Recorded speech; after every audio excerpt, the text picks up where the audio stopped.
Dan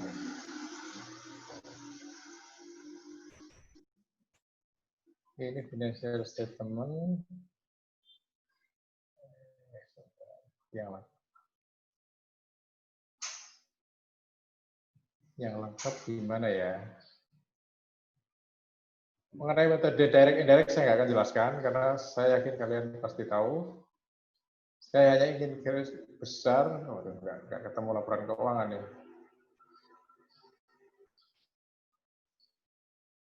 Ya, ketemu. Oh ini. Ya, ketemu yang lengkap. Nah, laporan keuangan yang lengkap ada di mana ya? Pokoknya gini lah. Jadi wilayahnya ya, ini saya gambarkan gini aja.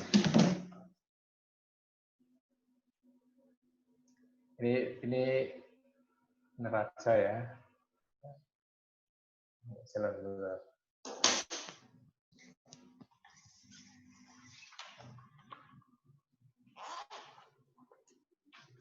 Jadi patokan garis besarnya aja ya. Ini neraca. Di sini current asset, non current asset. Di sini current liabilities, non current liabilities, dan equities. Oke. Nah, wilayah ini adalah wilayahnya operating. Simpelnya begitu. Ini wilayahnya investing. Ini patokan garisnya itu. Dan kemudian ini wilayahnya financing. Jelas ya? Udah, patokannya simple itu aja. Kemudian di laporan laba rugi atau di income statement, ya, kalau metode tidak langsung itu kan main ambil bawahnya kan, ambil bawahnya. Kalau metode langsung otomatis ada semua diambil, nanti ada adjustment. Nah, di dalam income statement itu wilayahnya operating, ya, operating income, di atas operating income itu semuanya masuk operating. Semuanya masuk operating. Nah, yang di wilayah non operating itu ada beda-beda. Ngerti nggak? Jadi kalau laporan laba rugi, yang ini ngerti ya, jelas ya. Ini saya ambil jalan pintas saja. Masih aset. Oke, ini dulu. Oke, laba rugi ya, laba rugi atau income statement atau kalau mau dilengkapi investment and other comprehensive income. Ini di sini kan ada revenue expense. Di sini kan nanti ada operating income atau income from operating. Nah, ini semuanya masuk ke operating, banyak operating. Nah, di bawahnya yang di non operating itu kan ada di sini nanti kan akan ada interest expense kan, ya ada dividend income, ya, sebetulnya ya, ada gain atau loss. Nah ini baru nanti masalah yang akan saya jelaskan di belakang, beda-beda. Untuk interest dan dividend income itu boleh ke operating, boleh untuk interest ya, boleh ke financing.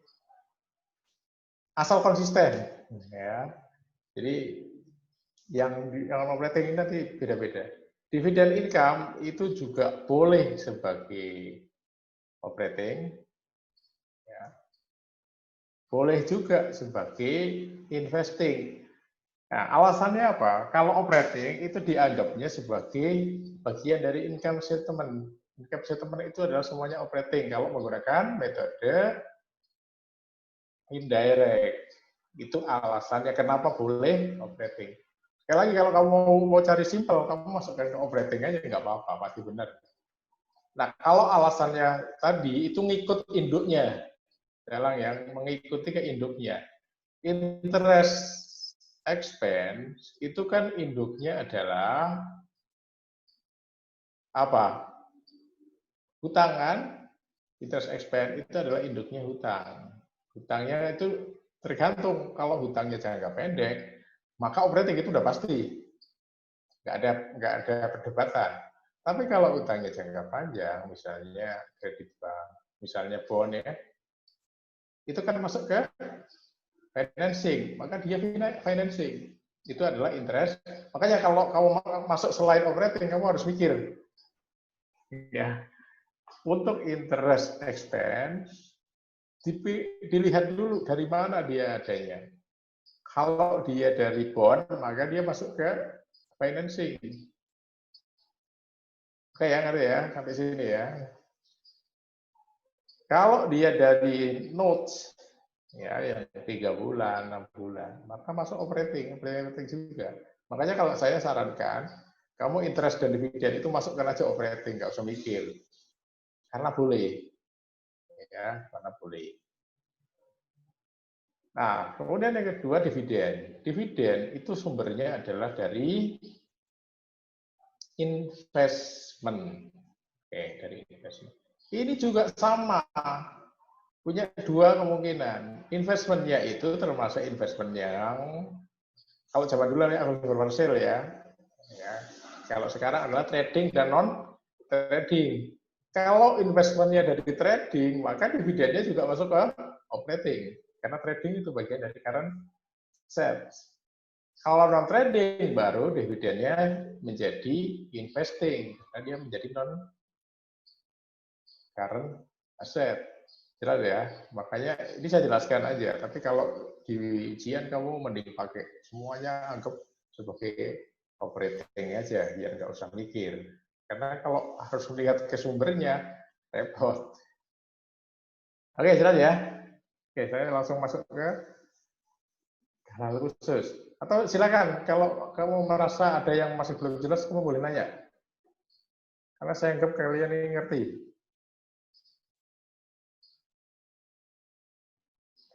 Halo. Kalau misalnya kalian kurang paham dari penjelasan saya, nanti kamu ikuti lagi atau kamu minta lebih jelaskan di praktek AKM. Karena saya tidak akan lama-lama menjelaskan ini, saya anggap ini gampang. Yang kedua, mungkin waktunya sedikit saya akan isi dengan hal-hal yang mungkin saya sampaikan di akhir pertemuan. Oke, saya akan masuk, nih, saya akan masukkan ke special problem. Saya hanya akan menjelaskan ini.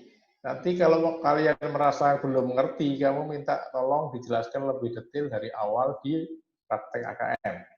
Saya hanya akan menjelaskan ini. Special problem. Oke, ada pertanyaan?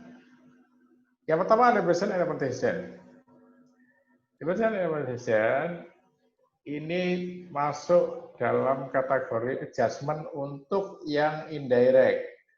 Atau kalau bahasa saya, ini adalah non-cash transaction. Karena non-cash transaction, maka untuk yang direct tidak masuk, ya non-cash ya, tidak ada arus ya, tidak ada arus kas keluar maupun masuk, maka kalau yang direct berarti tidak masuk, diabaikan.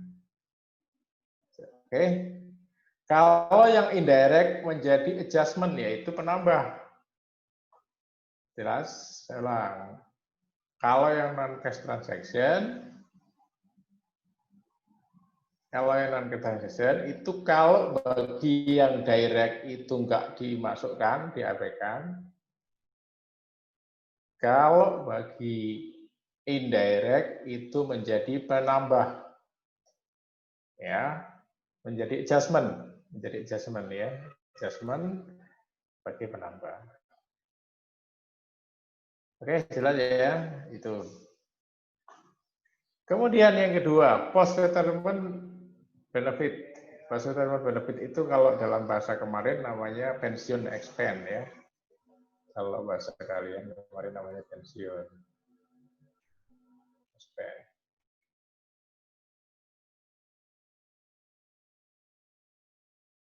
yang berhubungan dengan pensiun ya. Kalau di dalam istilahnya itu post retirement benefit cost. Nah, post retirement benefit cost ini juga sama. Di dalam jurnalnya kita lihat ada yang cash dan ada yang non cash. Ya, kalau tahun itu tidak ada yang pensiun, ya, berarti penambahan dari liability itu sama dengan depresiasi. Dia sifatnya sebagai adjustment untuk yang indirect dan tidak masuk dalam hitungan kalau direct. Ya, di sini sama. Company must adjust net income by difference between cash paid and expense reported. Oke, jelas. Jelas ya, kalau itu ya. Jadi ini dengan asumsi tidak ada aset program ya. Tidak ada aset program. Kemarin kan bersamaan ada aset program, ada hutang pensiun kan. Nah, di sini yang dibahas itu adalah tidak ada aset program. Ini kasusnya tidak ada aset program ya. Post retirement benefit cost itu tidak ada aset program. Ya. Jadi kalau ada pembayaran pensiun di tahun itu, maka yang pembayaran pensiun itu masuk sebagai operating. Masuk sebagai operating. Yang pembayarannya. Sisanya menjadi adjustment untuk indirect dan tidak masuk sama sekali untuk yang direct. Jelas ya sampai sini ya? Nggak usah saya tulis. Ini asumsinya tidak ada aset program. Aset program nanti beda lagi perlakuannya. Kalau untuk aset program perlakuannya pada saat dia melakukan iuran atau membeli aset program baru menambah cash untuk aset program, tentu saja itu sebagai pengeluaran dan itu masuk sebagai investing karena itu masuk non current asset ya. Ya untuk aset program di sini tidak dibahas. Kemudian change in deferred income tax. Income tax ini kalian nggak diajarin ya. Saya nggak mau ngajarin juga, biar fair. Oke. Deferred income tax ini kalian nggak diajarin, jadi saya tidak akan jelasin. Nanti kalau keluar saya akan bonusin gitu aja. Daripada nanti saya jelasinnya kamu nggak nyambung. Jadi saya ambil jelasin yang simpel aja. Oke, kita di sini ya. Kemudian berikut lagi, equity method of accounting. Kalian masih ingat equity method itu apa? Halo? Coba Asraf Yusuf bisa jawab, apa itu equity method? Halo? Iya, Pak. Iya, silakan tolong dijawab, apa itu equity method? Metode equity, Pak. Iya, maksudnya gimana maksudnya, bukan terjemahannya.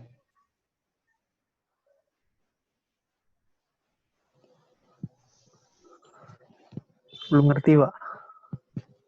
Belum ngerti? Lupa, Pak, gitu maksudnya, Pak.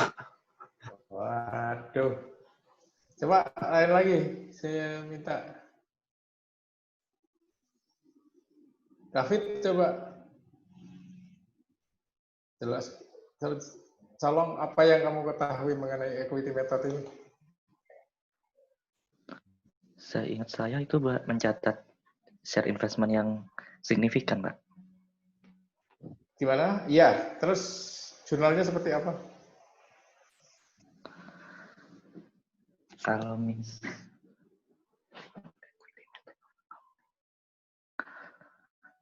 Kalau penambahan investment dari laba itu share investment pada revenue from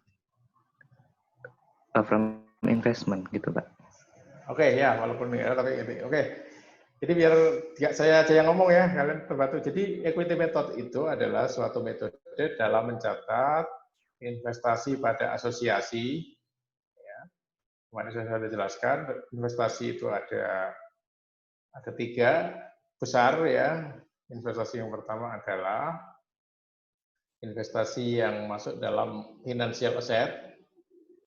Ya, financial asset itu yang persentasenya biasanya tidak signifikan, kurang dari 20%. Yang kedua adalah equity.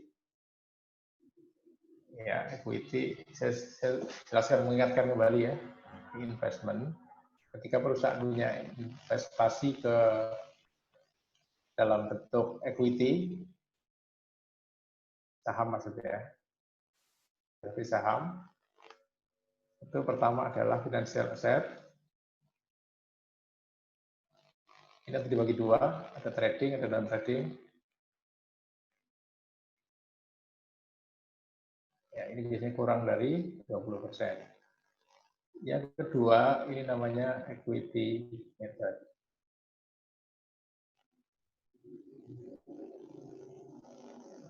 Ini biasanya punya jumlah yang signifikan. Biasanya ini 20 sampai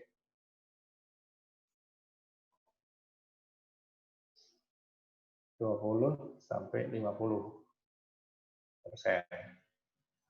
Kemudian yang ketiga, nanti kita kenal namanya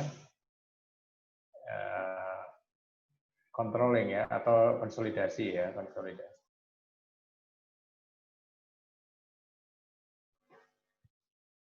Oke, garis besarnya itu.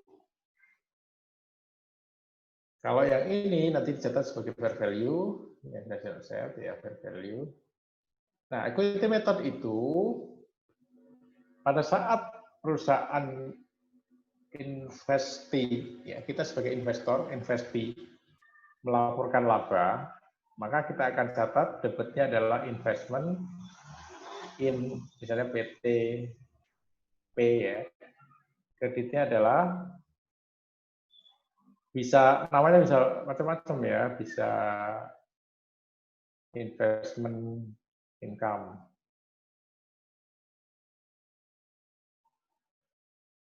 Ya. Bisa income from pay gitu. Ya itu masalah penamaan tidak standar ya, tapi kira-kira seperti itu. Nah, ketika dibayar dividen, judulnya dibalik.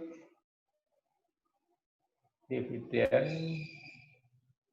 ya dibalik, yaitu cash ya. Kreditnya adalah investment in PTP misalnya. Itu ketika dibayar dividen. Itu namanya metode equity. Oke, jelas ya, sudah ngerti ya. Ini mengulang lagi. Nah, sekarang apa dampaknya terhadap cash flow? Coba perhatikan. Di sini dikatakan bahwa penambahan ini, jurnal ini,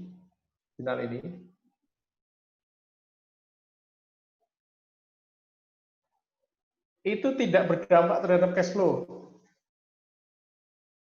Artinya kalau dia menggunakan direct maupun indirect, karena kan ini judulnya sama-sama adanya, yang direct dan indirect ini kan dia adanya di bagian operating. Saya ulang ya, direct dan indirect itu kan adanya di bagian operating. Sedangkan investment ini posisinya ada di investing. Karena kalau perusahaan memiliki investasi yang memiliki signifikan, itu pasti dia pencatatan investment di non-current asset. Maka dia posisinya di investing. Maka tidak ada direct dan indirect. Makanya dikatakan di sini, ketika jurnal ini tidak berdampak terhadap cash flow karena nggak ada cash kan. Ya. Net increase investment does not affect cash flow. Ya. Jelas? Nah, yang berdampak adalah ketika ada pembagian dividen ini. Nah, jurnal ini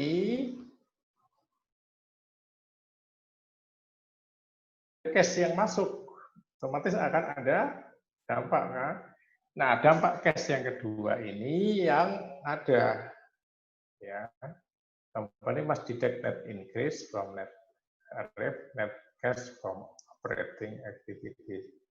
Jadi kalau misalnya dia terima dividen, maka dividen yang diterima ini boleh dimasukkan sebagai operating. Tadi saya sebutkan tadi. Ya, sebagai operating activities. Jelas ya? Jadi nggak bisa investment dalam metode equity itu dibandingkan begitu saja, nggak bisa, harus dilihat satu-satu. Harus dilihat satu-satu, yaitu selisihnya itu dari adanya tambahan laba dan adanya dividen. Yang dividen masuk ke dalam cash flow, yang penambahan laba tidak masuk. Jelas ya? Kalau yang nggak ngerti silahkan nanya. Kalau nggak nanya berarti ngerti. Kemudian lanjut ke loss and gain. Loss is added to net income ya, yang tadi from operating. Operating ya, untuk loss. Because the loss is a non-cash charge in the net income ya. Maksudnya loss itu ditambahkan untuk menghitung net income. To net income to compute income.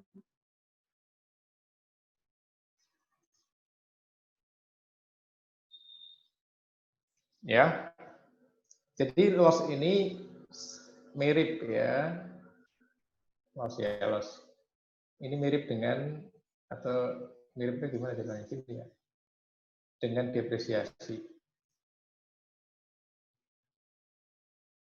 Ya, mirip dengan depresiasi.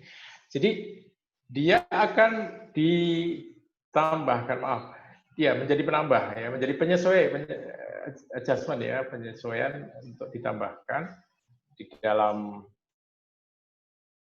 metode indirect ya, metode indirect. Pokoknya kamu masih ingat depresiasi. Nah, loss itu posisinya sama dengan depresiasi. Posisinya. Jadi depresiasi dan amortisasi tadi, dia akan menambah di bagian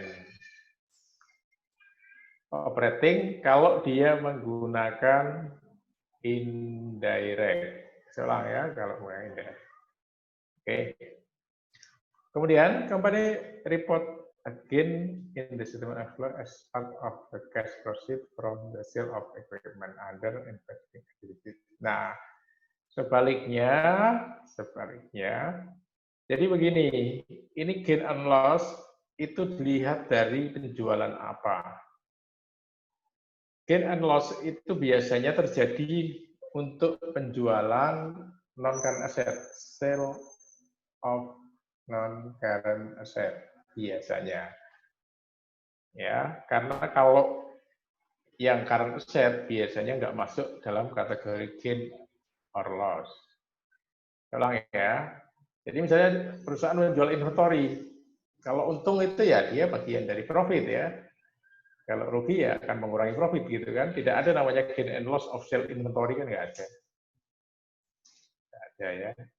Ya nanti ada pengecualian yaitu ketika gain and loss untuk menjual piutang misalnya ya. Nah itu lain lagi. Kalau itu beda ya, beda dengan ini kasusnya nanti.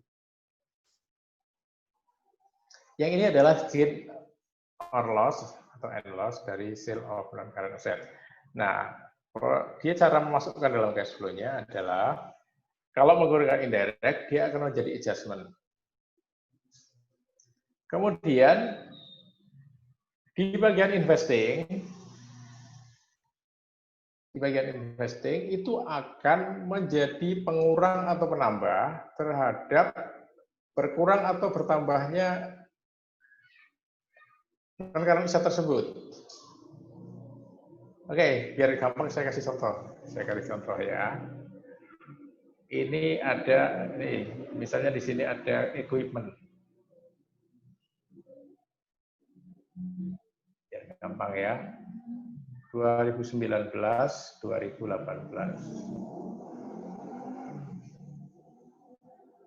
Di sini di 2019 nilainya misalnya 2.100. Di 2018 misalnya nilainya 2.400. Oke, ini kalau dilihat sekilas, dia akan terjadi pengurangan ya, minus kan. Jadi pengurangan besar 300 ya. Oke. Ini kalau tidak melihat gain or loss-nya, maka dia akan masuk di bagian investing sebesar 300. Tapi ada keterangan lain tambahan, misalnya ya, ada keterangan tambahan. Pada saat menjual itu terjadi gain misalnya, dia memperoleh gain sebesar 150. Oke. Jadi gain 150. Maka nanti di bagian investing, di bagian investing nanti akan ada plus ya, dari judulnya adalah penjualan equipment ya, sale of equipment sebesar 450. 450. Yaitu 300 dari pokoknya. Gain-nya 150. Nah, 150 gain yang ini akan menjadi penambah di bagian operating. Nah, kira-kira begitu ya. Ini gain or loss dari sale of non-current. Di investment juga nanti seperti itu. Oke, saya terusin. Kalau masih kurang jelas nanti boleh nanya. Kemudian ada namanya service compensation ya. Service compensation ini kalian kelihatannya nggak diajarin ya. Tapi nggak apa-apa, saya jelasin aja. Service compensation itu kompensasi berbasis saham ya. Diajarin nggak ya? Sama ini, masih ada yang ingat nggak? Service compensation kalian diajarin nggak waktu itu? Saya lupa justru. Halo.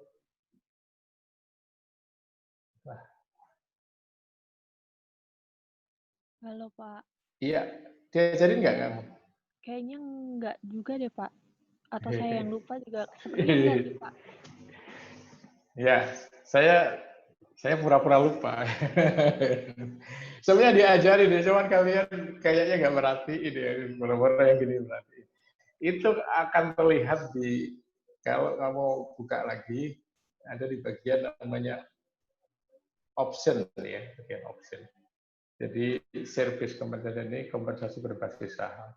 Jadi option itu ada nanti untuk bagian saham, untuk para direksi ya, direksi atau karyawan. Ya, karyawan. Oke, tapi untuk kali ini saya anggap kalian nggak diajarin aja deh. Kalian nggak diajarin aja, karena ini agak rumit ya, nanti hitung-hitungannya. Tapi sebenarnya diajarin. Tapi ya sudah. Nanti diapalin aja, semoga nggak keluar lah, semoga nggak keluar di usia. Yang pertama adalah cash is not affected by recording the expense. Jadi service compensation ini tidak masuk dalam kategori transaksi cash. Artinya dia tidak akan mengaruhi cash flow ya. Ya, ini kan judulnya option-nya.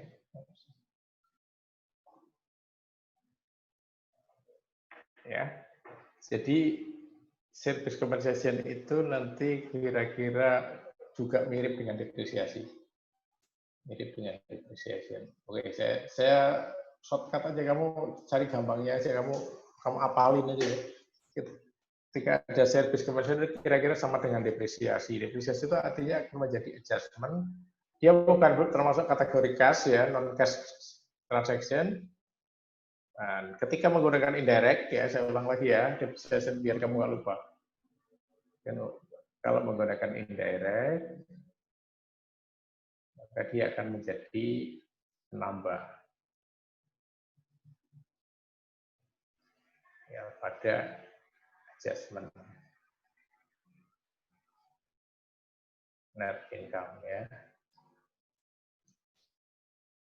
Atau perlu dijelasin lagi? Saya takutnya kalian belum belajar lagi. Ya, halaman berapa ya? 73, kan? 73. Saya cari ilustrasinya dulu. Nah, ini. Izin memotong sebentar, Pak. Iya, Waktu silakan. room-nya tinggal kurang lebih 3 menit lagi. Nanti Oh, gitu. bisa saya buatkan room lagi, Pak, setelah Oke, ini. nggak apa. Nggak apa, Ya. biar kalian nggak ini ya. Nih, coba perhatikan semua ini. Aduh. Ini yang namanya indirect ya. Walaupun biasanya yang keluar tuh direct itu. Karena yang lebih sulit itu direct, jujur ya. Makanya kalau PSAK atau SAK itu hanya direct yang diizinkan. Kalau etap baru indirect. Ini adalah net income nih. Nah, inilah adjustment ya. Adjustment to reconcile net income to net cash profit operating activities. Nah, di situ. Nah, oke. Ini adanya di sini. Jadi depresiasi itu adanya di sini. Plus ya, misalnya 40 plus ya. Nah, termasuk tadi service, compensation, equity method semua akan ada di sini posisinya nanti. Oke, cukup ya. Mau dipotong dulu silakan. Kalau mau dipotong dulu saya ini kan.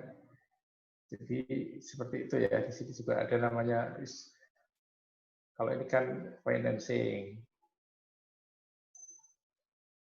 Ya, kira-kira seperti itu. Oke, saya potong dulu aja biar daripada nanti di tengah-tengah putus ya. Saya stop dulu. Baik, Pak. Saya end dulu, kemudian saya bikin room lagi ya, Pak ya? Iya, silakan. Tunggu sebentar. Iya, saya live dulu ya. Iya, Pak.